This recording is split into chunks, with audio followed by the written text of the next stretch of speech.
Hi, welcome to SPTJ channel. Friends, ఈరోజు ఒక variety breakfast. ఇది చక్కగా శ్రీకాకుళం దాటి నుంచి ఈ బ్రేక్ఫాస్ట్ కంపల్సరీగా ఉంటుంది. అదే బొంబాయి రవ్వతో ఉప్మా చేసి శనగల కర్రీ. అది ఎలా తయారు చేయాలో దానికి కావాల్సిన పదార్థాలు ఏంటో చూద్దాం.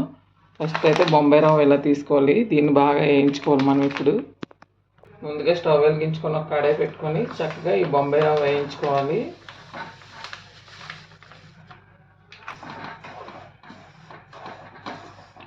దోరగా, మరి అప్పుడు ఈ ఉప్మా టేస్ట్గా ఉంటుంది. రవ్వ చక్కగా దోరగా ఇలా వేగిపోయింది. ఈ కలర్ వచ్చిన వరకు మనం వేయించుకోవాలి. ఇది కొంచెం చల్లారాలి కదా. ఇప్పుడు కర్రీ ఎలా చేసి ఇప్పుడు బఠానీ కర్రీలోకి చక్కగా ఈ బఠానీలు మనం ఓవర్ నైట్ అంతా నానబెట్టుకోవాలి. ఇగో నానబెట్టుకుంటే చక్కగా ఇలా వస్తాయి. దీంతో ఇప్పుడు కర్రీ చేయాలి. అదే దానికి కావాల్సిన పదార్థాలు ఈ బఠానీలు ఇలా నానబెట్టుకోవాలి. అలాగే ఒక పెద్ద ఉల్లిపాయలుగా పొడుగ్గా ముక్కలు కోసి పెట్టుకోవాలి. ఒక 3 పచ్చిమిర్చి కట్ చేసి పెట్టుకోవాలి. కొంచెం కరివేపాకు, అలాగే పోపు దినుసులు, కొద్దిగా శనగపిండి. ఈ కర్రీ ఎలా తయారు చేయాలో చూద్దాం. ముందుగా కుక్కర్ పెట్టుకోవాలి. కొద్దిగా ఆయిల్ వేసుకోవాలి, ఒక 4-5 స్పూన్లు.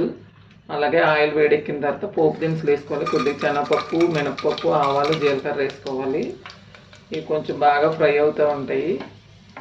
ఇవి వేగాయి. ఇప్పుడు ముందుగా కట్ చేసి పెట్టుకున్న ఉల్లిపాయలు వేసుకోవాలి. అలాగే కొంచెం పచ్చిమిర్చి కూడా ముక్కలు కట్ చేసుకొని వేసుకోవాలి. ఇవి చక్కగా వేగాలి.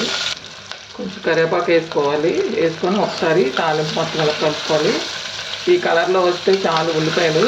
దీనికి ఎక్కువ వేయకూడదు, ఇలా ఉంటే చాలు. ఇప్పుడు మనం ఓవర్ నైట్ నానబెట్టుకున్నాం కదా ఈ బఠానీలు, చక్కగా నానాయి. ఇవి ఇప్పుడు మనం ఈ కర్రీలో వేసుకుందాం.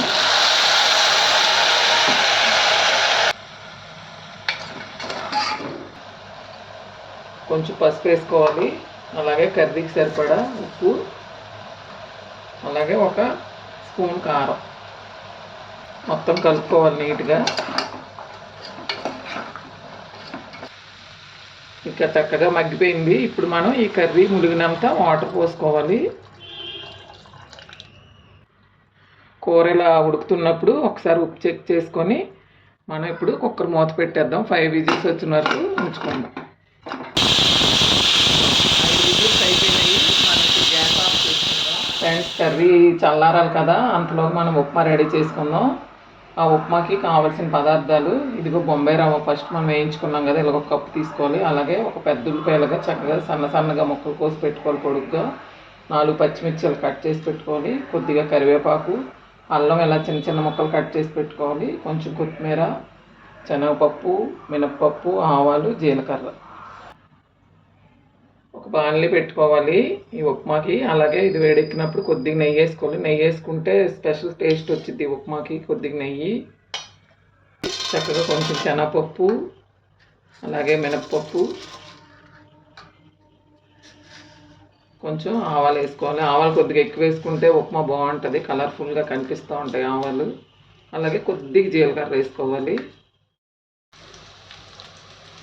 కరివేపాకు వేసుకోవాలి. చక్కగా జీడిపప్పులు ఉన్నా కూడా వేసుకోవచ్చు. దీంట్లో టేస్ట్ బాగుంటుంది.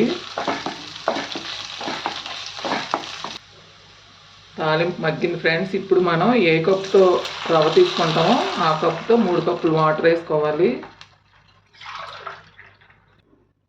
సరిపడా ఉప్పు వేసుకుందాం. అలాగే మూత వేసుకొని కొంచెం ఈ నీళ్ళు బాగా మరగాలి. మూత తీసి చూద్దాం. నీళ్ళు ఇలా మసాలా బాగా.